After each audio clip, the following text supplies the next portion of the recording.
Hello, c'est Guillaume, ingénieur en finance de marché. L'action Microsoft, une des actions les plus rentables de l'histoire, cette géante de la tech US est assise sur un tas d'or, avec ses 2350 milliards de dollars de capitalisation boursière. À l'ère de l'intelligence artificielle, la donnée et la puissance de calcul des plateformes sont la clé et son PDG l'a bien compris. Satya Nadella, son PDG depuis 2014, a mis en place une stratégie qui paye clairement avec sa différenciation sur le cloud, qui porte ses fruits avec une excellente publication de résultats cet été 2023. En termes du prix de son action, Microsoft sur l'année 2023, c'est plus 9,9% de performance en 9 mois, avec 10,6% de perf carrément avec dividendes réinvestis. C'est quand même une performance qui est honorable dans un contexte de restrictions monétaires et de taux élevés. Alors que si on dézoome depuis 1986, Microsoft affiche une des meilleures performances de l'histoire des marchés financiers, avec un facteur multiplicatif à plus de 3000 quand même, carrément, 3000,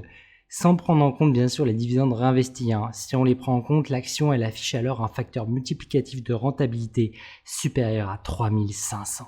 Ce qui donne, sur une échelle de temps plus récente, si on prend un montant plus parlant, par exemple 10 000 $ investis en février 2009, ça se rentabilise avec plus de 200 000 $ en 2023 et bien plus avec dividendes réinvestis. Bref, c'est une action des plus rentables de l'histoire et c'est pas pour rien, je vais te montrer comment Microsoft génère ses milliards et ce qui pourrait bien faire qu'elle atteigne de nouveaux sommets très prochainement. Au passage, et c'est très important pour pas manquer ma prochaine vidéo d'analyse d'action, abonne-toi. Alors les revenus de Microsoft, ils se décomposent en 3 grandes divisions. D'abord, on va commencer par le célèbre système d'exploitation PC, Windows et la console Xbox, le tout qui forme sa division ordinateur individuel et console, qui arrive quand même à générer 54 milliards de dollars en termes de revenus, donc chiffre d'affaires. C'est vraiment très impressionnant, sachant que c'est la division qui génère le moins d'argent pour Microsoft. Et oui, du coup, ça a déconstruit l'image qu'ont beaucoup de personnes que Microsoft, c'est seulement le système d'exploitation à la fenêtre. Non, c'est pas juste ça. L'entreprise aujourd'hui, c'est un mastodonte de la tech qui a beaucoup plus qu'une corde à son arc. Alors oui, voilà, elle fait encore mieux avec la division logiciels et services en ligne, avec le réseau social professionnel LinkedIn, la référence mondiale sur sa niche, et bien sûr la machine à cash Microsoft Office 365, la très célèbre suite logicielle avec Excel, Word, PowerPoint, qui arrive à générer plus que 69 milliards de dollars. Oui, j'ai bien dit, 69 milliards, c'est un carton plein sur ces 12 derniers mois. Et j'ai gardé le meilleur pour la fin avec un nouveau record pour sa division maintenant reine des revenus, le cloud Microsoft, avec en tête sa solution Azure qui se différencie du leader du cloud Amazon Web Services. Donc Microsoft Cloud qui inclut Azure génère ainsi près de 88 milliards sur 12 mois. C'est vraiment très impressionnant. Bref, Microsoft, c'est une des rares entreprises du monde qui est capable de générer autant de chiffre d'affaires à plus de 210 milliards de dollars en un an quand même. Et le tout avec une capacité à générer entre 34% et 49% de marge opérationnelle avec LinkedIn et Microsoft Office 365 en tête. C'est quand même une incroyable vache à lait qu'a ici Microsoft dans le domaine de la tech US. Et ça, c'est envié par tout le Nasdaq et le monde entier du secteur technologique. Ainsi, Microsoft, en un an, c'est capable de générer plus de 72 milliards de bénéfices nets après impôts, sachant que les entreprises dans le monde capables de générer une telle montagne de cash d'un niveau comparable, si tu veux, elles se comptent vraiment sur les doigts d'une main. Donc Microsoft, c'est historiquement une des actions pépites mondiales pour un investisseur croissance. Et c'est pas tout, Microsoft se paye même le luxe d'afficher des résultats qui sont en hausse. Et oui, malgré la taille qu'elle a de plus de 2 trilliards, ce monstrueux géant Microsoft affiche encore une croissance qui est impressionnante. Ces 3 derniers mois, ce mastodonte de la tech a montré être capable de délivrer plus de 20 milliards de bénéfices nets. Oui, 20 milliards de bénéfices nets en 3 mois. Alors que si tu veux un référentiel, si tu regardes en France, le CAC 40, il y a très peu de boîtes qui peuvent prétendre même à générer autant rien qu'en chiffre d'affaires. Alors en bénéfices, on n'y est pas encore. Donc voilà, je pense que tu l'as bien compris, Microsoft aujourd'hui c'est une des entreprises les plus rentables au monde. Elle continue d'ailleurs de surfer sur ses business qui sont bien installés chez ses clients. C'est quasiment impossible à concurrencer aujourd'hui, en tout cas c'est pas facile du tout. Donc voilà, elle s'assure aujourd'hui aussi de racheter si nécessaire des pépites montantes pour conserver sa dominance mondiale sur ces segments clés de la tech. Donc voilà, on comprend pourquoi ce monstre dépasse les 2 trilliards de capitalisation boursière, ces fameux 2000 milliards, avec 2350 milliards aujourd'hui. Et oui, avec tout ce cash qui est déjà capable de générer Microsoft aujourd'hui, on peut même anticiper un nouveau boom là qui pourrait arriver très prochainement. Car aujourd'hui, Microsoft ne bénéficie pas encore pleinement de son potentiel sur l'innovation de rupture qui est cette année qu'à ses débuts. Et je parle bien entendu de l'arrivée dans les entreprises de l'intelligence artificielle, avec la solution Copilot notamment de Microsoft. Donc tu as peut-être entendu parler dans ton entreprise. C'est indéniable, demain Microsoft est idéalement placé pour proposer des services clés en main de substitution de la masse salariale des métiers de bureau, les plus répétitifs, les moins exigeants intellectuellement au début. Puis peut-être à bien plus long terme, on est sur un potentiel de 20% des métiers de bureau existants qui pourraient être remplacés. Alors oui, le top management de Microsoft, il l'a bien compris, la clé pour dominer le marché de l'IA, ça repose sur 3 piliers. La puissance de calcul, pour faire tourner ces réseaux de neurones, l'infrastructure, pour pouvoir accueillir tout ça et le distribuer, et la bonne donnée, bien sûr, dans la bonne quantité et la bonne qualité de la donnée surtout. Et Microsoft, bien sûr, a tous ses prérequis, elle coche toutes les cases. C'est pour ça que moi, là, je suis convaincu que c'est l'une des 10 entreprises au monde les mieux placées pour profiter de ce boom de l'IA. Et elle a comme plan de proposer de l'IA à la demande qui remplaceront en masse des métiers de bureau qui exigent le moins de jus de cerveau, si tu veux. Et ça, c'est une tendance qui peut bien sûr faire peur à certains et faire douter même de l'efficacité de l'IA pour d'autres. Car oui, qu'on a quand même eu des précédentes vagues d'innovation qui n'ont pas eu le succès annoncé. Donc oui, comme nouvelle vague de technologie, il faut la prendre avec ce qui est pragmatique, ce qui est utilisable. Et là aujourd'hui, à mon niveau personnel, moi j'ai une certitude, c'est que si un humain fait partie des meilleurs dans un domaine de pointe, il va être très très difficilement remplaçable par une IA. Aujourd'hui, je suis convaincu que l'humain qui est à l'abri de ce danger, en tout cas, c'est celui qui fait les tâches physiques ultra adaptatives, comme un plombier, un réparateur de climatisation, d'entretien de chaudière, garagiste, cuisinier, et j'en passe. Et oui, ces métiers ils sont protégés parce que la robotique avec l'IA qui pourrait les remplacer, qui pourrait un jour avoir un impact sur ces métiers dits physiques, ils sont freinés par le coût. Parce qu'aujourd'hui, c'est rédhibitoire d'avoir un coût d'un robot pour remplacer un métier physique. Donc en termes de rentabilité, ça ne le fait pas pour la plupart des entreprises. Donc à mon sens, le plus à l'abri, c'est vraiment les métiers physiques et il y a un argument financier derrière. Donc voilà, là on est dans une ère où on peut se faire la conclusion qu'aujourd'hui, les métiers les plus menacés par l'intelligence artificielle, c'est vraiment des métiers dits de bureau avec des patterns reproductibles, automatisables et même, on pourrait dire, complexes ou moyennement complexes sous certaines conditions. Et une des conditions, c'est d'avoir la donnée et d'entraîner une IA à remplacer un métier de bureau en particulier. Après aussi, d'un autre côté, le remplacement, il pourrait prendre beaucoup plus de temps aussi. Parce qu'on l'a vu dans certaines structures administratives, on pense notamment, quand je dis administratif, au côté secteur public, notamment en France, il y a des postes qui auraient pu déjà être remplacés depuis l'arrivée d'Internet. Et aussi avec la vague d'automatisation des années 2000. Et là aujourd'hui, on ne va pas se le cacher, on observe qu'il y a quand même un grand nombre de postes qui survivent, bien qu'ils soient dépassés. Après, c'est pas le même raisonnement dans le privé, c'est différent parce qu'il y a la concurrence, les boîtes doivent faire des bénéfices. Du coup, elles y pensent à plusieurs fois avant d'embaucher quelqu'un et de maintenir quelqu'un dans leurs effectifs. Avec l'exception de la France, avec le cadre du CDI qui est un peu particulier. Mais du coup, aujourd'hui, on peut imaginer qu'à condition d'utiliser une IA aboutie, avec la bonne donnée, bien entraînée, du coup l'IA, avec la bonne infrastructure et la puissance de calcul adéquate derrière, ça a un potentiel de disruption sur beaucoup de domaines.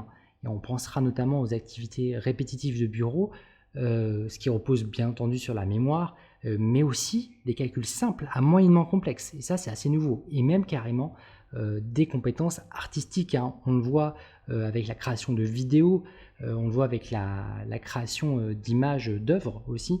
Donc ça touche vraiment à beaucoup plus de disciplines que ce qu'on aurait pu anticiper il y a de là 12 mois. Donc bref, là on va revenir à l'analyse financière de Microsoft.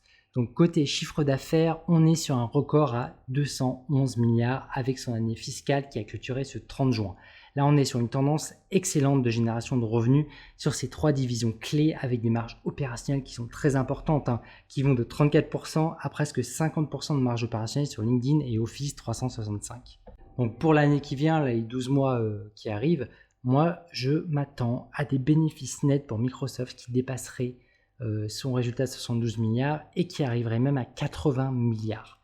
ce qui offrait quand même un beau plus 11% de croissance anticipée. Donc une croissance à 2 chiffres pour ce mastodonte. Côté cash et dette, elle détient 34 milliards de dollars de liquidités, c'est énorme, et surtout 76 milliards investis sur le court terme, dont majoritairement des bons du Trésor US, qui affichent une rentabilité supérieure à 5,5% quand même, contre une dette long terme de 42 milliards à taux plus bas que sur le court terme, en raison d'une courbe de taux un peu inversée. Donc là, ici, on comprend que Microsoft navigue sans trop de difficulté dans un environnement de taux court plus haut, où elle se paye le luxe d'y rentabiliser son cash sur le court terme. Du coup, Microsoft reçoit ainsi davantage d'intérêts sur ses investissements financiers court terme qu'elle ne doit payer d'intérêt sur sa dette. Donc voilà, RAS sur Microsoft à date. Alors maintenant, pour savoir si c'est le bon moment de rentrer sur cette action, on va regarder si l'action elle est chère ou pas. Mais pas par rapport à son prix, bien sûr, car le prix seul d'une action, ça veut rien dire. Sauf qu'avec Microsoft, si un investisseur se contente de regarder la courbe de son prix de son action, il va vraiment avoir des gros soucis pour évaluer ça pragmatiquement. Je te passe de l'historique qu'il y a eu sur cette action. Donc bref, là ici on se place dans un esprit d'investisseur pragmatique. On va regarder le rapport de sa capitalisation qui prend en compte le nombre d'actions en circulation et aussi bien sûr ses bénéfices nets qui sont un indicateur clé de la rentabilité d'une entreprise. Tu le connais sûrement si tu me suis, cet indicateur fondamental s'appelle le PE ratio et en septembre 2023, le PE ratio de Microsoft est à 32,6, qui certes pourrait paraître élevé pour la tech US, mais quand moi je regarde de plus près et que je prends mes hypothèses en anticipation sur les taux d'intérêt, ses coûts opérationnels à venir, sa croissance aussi que j'anticipe sur ces 3 divisions clés, moi là j'arrive sur un résultat à venir plus intéressant encore. J'anticipe carrément que Microsoft pourrait bien afficher un PE à 29 courant mars 2024. Et un PE à 29, c'est potentiellement attractif même pour une tech US, notamment pour le géant Microsoft. Alors côté dividende, c'est pas vraiment une entreprise qu'on analyse pour ses dividendes. Elle a prévu quand même de verser 75 petits centimes de dividendes tous les 3 mois. Donc ça fait un rendement brut annuel qui est quand même inférieur au pourcentage. Alors niveau risque, horizon 6 mois, c'est quand même cohérent d'avoir un risque autour de 30% pour mars 2024.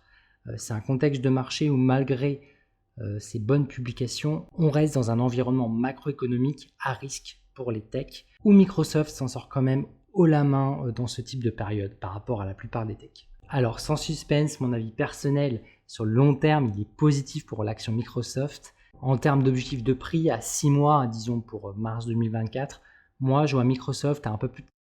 Donc là on reste dans un scénario où je vois un peu plus de 10% de perf, avec un risque de 30% quand même à noter. On reste dans un scénario où ce type d'entreprise est tellement grosse, et a une capacité à encaisser de potentiels problèmes qui est dingue. Donc aujourd'hui, il y a peu de choses qui semblent pouvoir l'arrêter. Et là, je ne me suis pas vraiment étalé sur les risques que j'anticipe. Là, je vais te donner un petit avant-goût de ce que je pourrais anticiper pour cette action en termes de risque.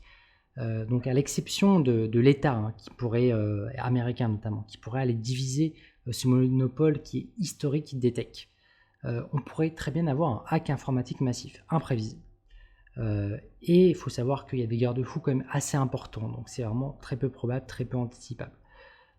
Ce qui est plus anticipable comme risque, c'est un risque de régulation de la tech, qui serait contraignante financièrement.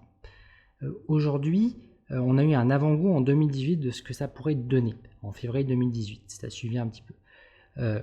Aujourd'hui, l'administration, rien ne nous dit qu'un jour, au Congrès américain, ils vont pas vouloir cibler une vache à lait en particulier pour enflouer les caisses de l'État.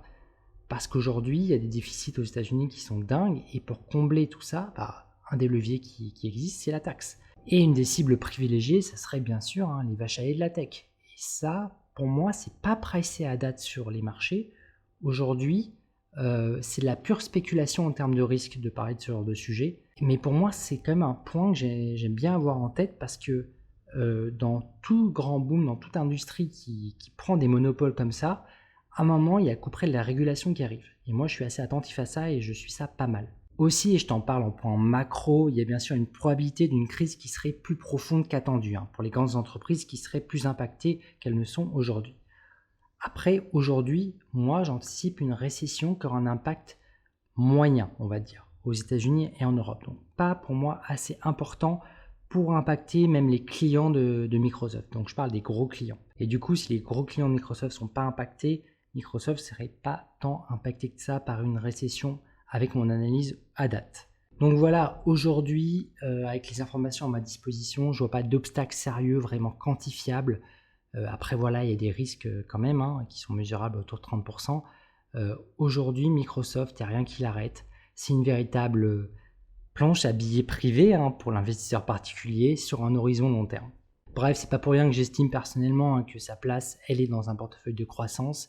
Et bien que personnellement, ça soit pas aussi ma géante tech US préférée en termes de potentiel. D'ailleurs, je te partagerai prochainement quelques-unes de mes pépites de la tech mondiale.